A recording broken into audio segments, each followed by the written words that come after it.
নাটোরের লালপুরের যে পদ্মা তীরবর্তী অঞ্চল, এই অঞ্চলের কৃষকদেরকে আমরা বিনামূল্যে বীজ দিয়েছি।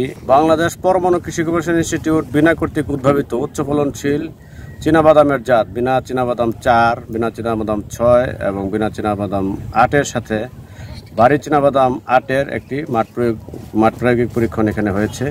আপনারা দেখতে পাচ্ছেন যে এখানে আমাদের বিনা চীনাবাদাম 8-এর এখানে খুব ভালো ফলন হয়েছে এবং সামনের বছরগুলোতে আমরা তাদেরকে নির্দেশনা দিয়েছি যে আপনারা বীজ সংরক্ষণ করবেন এবং আমরা অফিসে তাদের কাছ থেকে বীজটা আমরা সরকারি রেটে কিনে নেব এবং এই জাত সম্প্রসারণের মাধ্যমে সারা বাংলাদেশের চরাঞ্চলে এই বিনা চীনাবাদামের চাষাবাদের মাধ্যমে একটা বিপুল সম্ভাবনা তৈরি হবে। আজকে এই বিনা কর্তৃক আয়োজিত আজকের এই মাঠ দিবসের প্রধান উদ্দেশ্য হচ্ছে যে বিনার যে উদ্ভাবিত নতুন জাতগুলো, সেই জাতগুলোর সঙ্গে কৃষকদের পরিচিতি প্রদান করা এবং অন্যান্য জাতের তুলনায় যে এটা ভালো সেটা আর কি দেখানো, কৃষককে সরজমিনে দেখানো।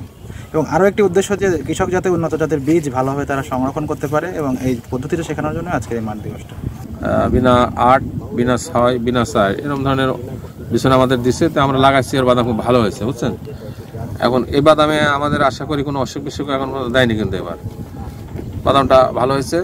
ওই যে আমি লাগাইছি আপনার বিনা 4, বিনা 6, বিনা 8, ওর সাথে লোকাল যত বাড়ি 8 লাগাইছি, সবটাই ভালোই হয়েছে।